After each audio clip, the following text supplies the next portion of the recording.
Muchos católicos de hoy ven a una iglesia que contradice abiertamente su propia enseñanza dogmática clara, y luchan por reconciliar esta contradicción. En respuesta, se han propuesto varias explicaciones teológicas para dar cuenta de este dilema. Entre ellas, quizá ninguna haya sido más polémica que el sedvantismo.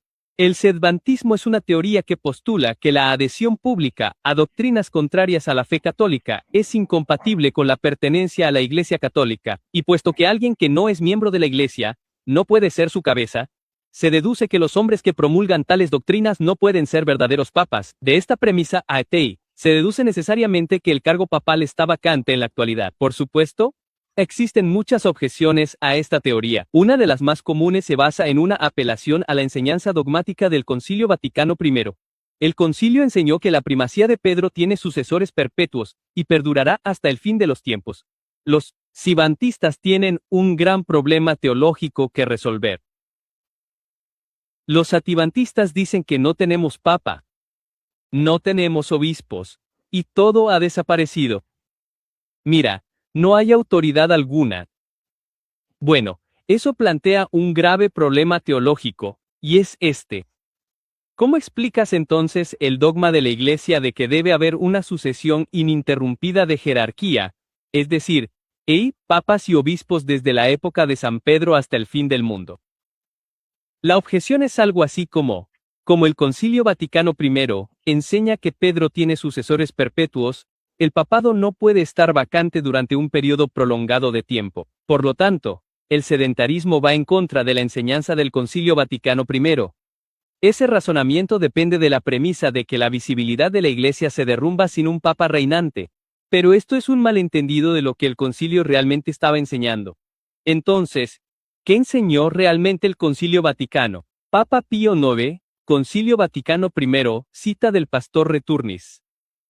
Si alguno dijere que el bienaventurado Pedro no tiene sucesores perpetuos en el primado sobre la Iglesia universal, por institución del mismo Cristo Señor, o por derecho divino, o que el romano pontífice no es sucesor del bienaventurado Pedro en el mismo primado, sea anatema. Para entender a qué se refería el concilio con sucesores perpetuos, primero hay que entender al heredero al que se enfrentaba. Es cierto que el Concilio Vaticano no dirigió esta condena a ningún individuo, nación o escuela teológica en particular. Como todos los cánones dogmáticos, el retornista pasado habla universalmente, declara que si alguien sostiene esta proposición, sea anatema. Sin embargo, ninguno de los presentes en el concilio dudaba del verdadero objetivo de este canon, no condenaba errores hipotéticos, ni iba dirigido a una posición teológica moderna como el vacantismo seminal, que todavía no existía. Más bien, iba dirigido a errores muy específicos y antiguos sobre la naturaleza y el origen del primado papal. El concilio respondía a quienes estaban dispuestos a reconocer al papa como sucesor de Pedro,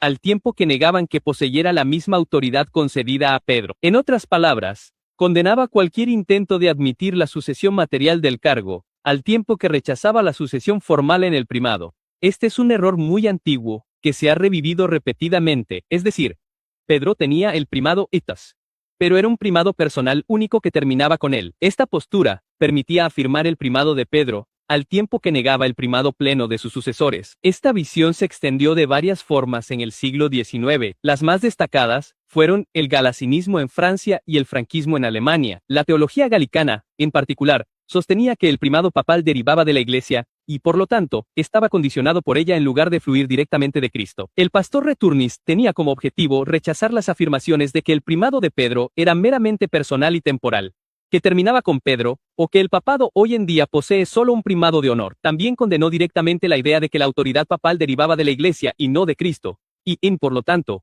estaba condicionada o subordinada a los concilios o las iglesias nacionales. En otras palabras, condenaba a aquellos sistemas teológicos que elevaban a los obispos, los concilios, las iglesias nacionales, o la tradición por encima de la autoridad del Papa. Condenaba directamente las negaciones galicanas, conciliares y episcopales de una primacía papal perpetua instituida por Dios. Muchos obispos influidos por estas ideas profesan externamente lealtad a Roma, al tiempo que ignoran sistemáticamente la autoridad papal en la doctrina y el gobierno. Al definir que la primacía de Pedro tiene sucesores perpetuos por derecho divino, y que el romano pontífice es ese sucesor, el concilio excluyó todos los intentos de arraigar la autoridad papal en la costumbre eclesiástica, La tradición nacional o la delegación conciliar definió que el papado fue instituido divinamente con plena autoridad sobre las costumbres francesas y las iglesias nacionales. En este contexto, la frase sucesores perpetuos no se refiere a la ocupación ininterrumpida del oficio papal en todo momento de la historia, se refiere a la existencia duradera de un oficio instituido por Cristo cuya autoridad continúa en cada sucesor legítimo de Pedro. Sin embargo, la teología de la resistencia replantea el retorno del pastor como si condenara la idea de un interregnum prolongado, pero esta es una tergiversación de lo que el concilio estaba enseñando en realidad. Constitución dogmática, Pastor Eternis. Quien sucede a la cátedra de Pedro, obtiene por institución de Cristo mismo la primacía de Pedro sobre toda la iglesia. El punto que se está definiendo es claro. Cuando hay un verdadero sucesor de Pedro, este posee la misma primacía concedida a Pedro por Cristo. El concilio no dijo absolutamente nada sobre cuánto tiempo podía transcurrir entre la muerte de un papa y la elección de su sucesor. Esta cuestión simplemente no se abordó de ninguna manera. De hecho, la Iglesia nunca ha hecho una declaración que limite la duración de un interregnum. Nadie imagina que un dacese deja de existir cuando muere su obispo. E incluso, si ese oficio permanece vacante durante un periodo prolongado, o es ocupado por un usurpador que ocupa ilegalmente el cargo uran, el oficio en sí no se extingue. En casos de vacante o usurpación, el oficio perdura como una realidad jerárquica que permanece intacta a la espera de un ocupante legítimo. El Concilio Vaticano utiliza el término perpetuo precisamente en este sentido. No se trata de que el oficio deba ser ocupado siempre de forma activa, sino de que el oficio en sí mismo perdura por institución jerárquica divina. Confundir la perpetuidad del oficio con la ocupación ininterrumpida es un error de categoría. La perpetuidad se refiere al oficio y a su derecho conferido divinamente, no a la presencia continua de un hombre en particular que lo ejerce. Pastor Eternis no condena la posibilidad de una larga vacante. Condena la afirmación de que el primado de Pedro terminó con él o no fue transmitido divinamente a sus sucesores. Es importante tener en cuenta que los manuales teológicos clásicos, escritos mucho antes del Concilio Vaticano II, entendían la sucesión perpetua como una referencia a la autoridad duradera del cargo, no a una ocupación ininterrumpida. Sin embargo, en el movimiento de resistencia que siguió al Concilio Vaticano II, esta frase llegó a entenderse cada vez más en el sentido de que requería la ocupación ininterrumpida del cargo papal. Para entender por qué la reinterpretación de los sucesores perpetuos se ha generalizado tanto, es necesario examinar cómo se desarrolló. La reformulación de los sucesores perpetuos como una referencia a la ocupación ininterrumpida del cargo papal se desarrolló entre los tradicionalistas asociados a la Sociedad de San Pío X. Esta interpretación sirvió como un argumento conveniente contra el vicantismo semillero. El canon dice, si alguno dijere que no es por institución de Cristo Señor mismo, es decir, por derecho divino, que el bienaventurado Pedro tiene sucesores perpetuos en el primado sobre toda la iglesia, o que el romano pontífice no es el sucesor del bienaventurado Pedro en su primado sea anatema pare. ¿Cómo podemos decir que Pedro tiene sucesores perpetuos si ha habido un interangelio de más de 30 años sin un papa válidamente elegido? Ese también es un problema real. En la historia ha habido algunos periodos de sedentarismo que han durado, ya sabes, 2 o quizá 3 años como máximo. Y eso es concebible, pero 63 años simplemente no concuerdan bien con la idea de sucesores perpetuos. La Sociedad de San Peste I del siglo X desarrolló su teología de la resistencia como una forma de dar cuenta de las contradicciones del Concilio Vaticano II, sin apelar al vicantismo seminal como explicación. Se resisten al papado en la práctica, mientras profesan exteriormente su lealtad a Roma. Esto les permite ignorar al Papa y evitar la conclusión de que el mar mismo ha quedado vacío. Sin embargo, este razonamiento de resistencia solo introduce aún más contradicciones. La profesión de una fe diferente tiene consecuencias reales, no importa cómo se llame uno. El hecho es que aquellos que se adhieren públicamente a una fe diferente no pueden seguir siendo miembros de la Iglesia Católica. Por lo tanto, entonces, si el Vaticano II representa una verdadera ruptura en la fe, entonces Roma representaría una iglesia apóstata, y sus pretensiones al papado serían usurpadoras. Pero esta es una conclusión a la que la FCSPX no estaba dispuesta a llegar. Aunque reconocen que el Concilio Vaticano II enseñó una nueva fe distinta de la que la iglesia había enseñado previamente, impis se resisten a la conclusión lógica de que la profesión de una nueva fe implicaría la existencia de una nueva iglesia. Para evitar esta conclusión, argumentan que rechazar a los papas posconcilianos como usurpadores iría en contra de la enseñanza del Concilio Vaticano I sobre los sucesores perpetuos. En cambio, han desarrollado una postura en la que pueden reconocer al Papa, al tiempo que se resisten a su autoridad. Aunque rechazan las novedades del Concilio Vaticano II, afirman que la Iglesia posconciliar sigue siendo católica y, sin embargo, se resisten abiertamente a ella. Para justificar su resistencia, argumentan que, a menos que un papa enseñe de manera infalible, no están estrictamente obligados a aceptarlo. Sostienen que el Concilio Vaticano II fue solo un concilio pastoral y, por lo tanto, no ejerció la autoridad docente infalible de la Iglesia. Sobre esta base, creen que pueden resistirse a cualquier cosa que consideren incoherente con la tradición anterior. Por lo tanto, una teología que permite la resistencia sistemática a la autoridad papal, debe reinterpretar a los sucesores perpetuos de una manera que enfatice la sucesión al tiempo que limita la primacía. Por lo tanto, su novedosa interpretación de los sucesores perpetuos no surgió de un simple malentendido del Concilio Vaticano. Se desarrolló para adaptarse a su teología de resistencia al reformular los sucesores perpetuos para que signifiquen la ocupación continuada del cargo. El énfasis cambia de la existencia de la autoridad suprema al mero hecho de que alguien se siente en Roma. Este replanteamiento les permite afirmar al hombre que ocupa el cargo al mismo tiempo, tratar sus actos doctrinales y disciplinarios como sujetos al juicio privado. Así, sostienen que la Iglesia posconciliar sigue siendo católica, mientras que se reservan el derecho de examinar sus enseñanzas, aceptándolas solo en la medida en que se juzgue que están en consonancia con la tradición. El resultado no es una negación de la primacía y la teoría sino una restricción de su ejercicio y práctica. Sin embargo, si el pontífice romano posee realmente la misma primacía concedida a Pedro Netti, es decir, la jurisdicción suprema y universal entonces su enseñanza autorizada no está sujeta al arbitraje privado,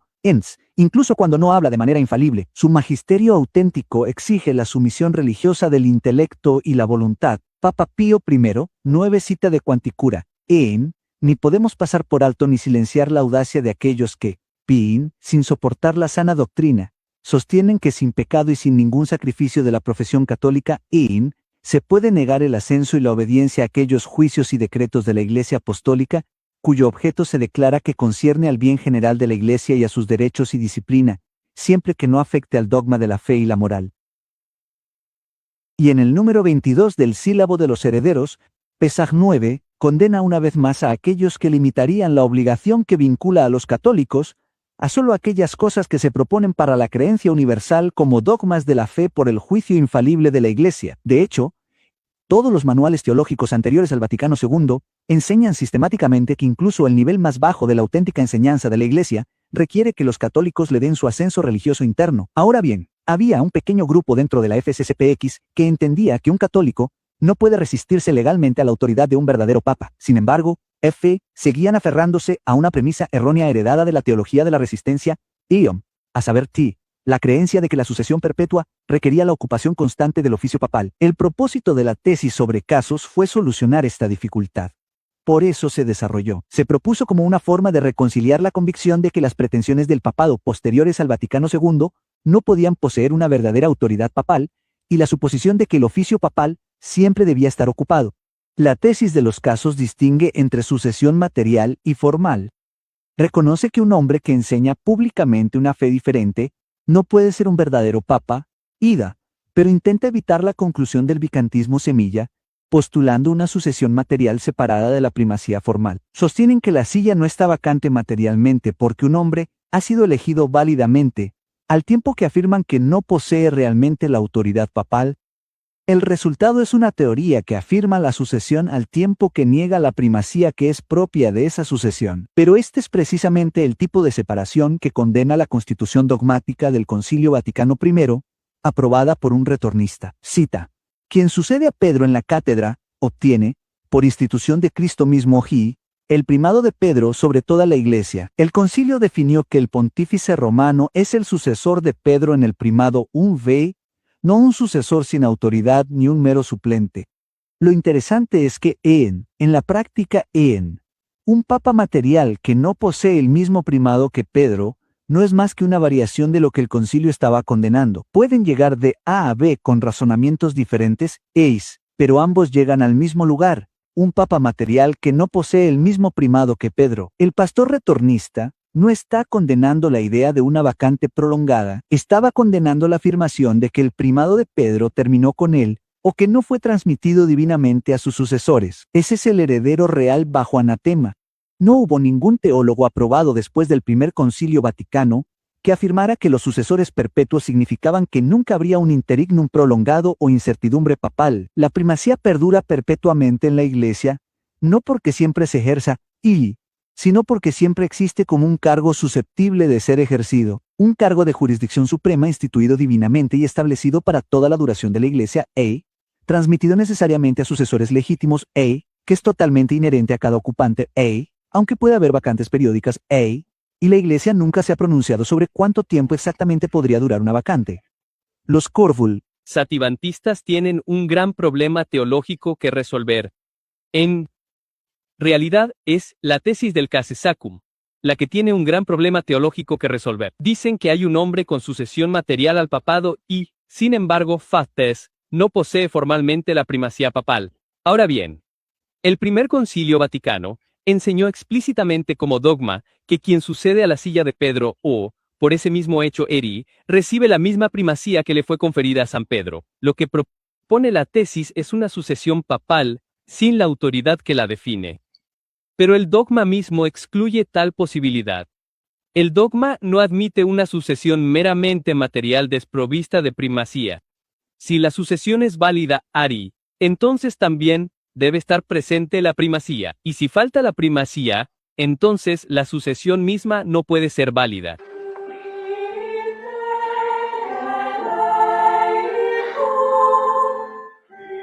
Paz.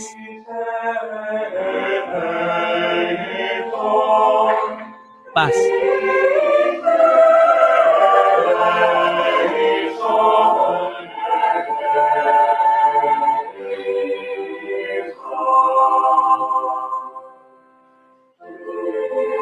Somos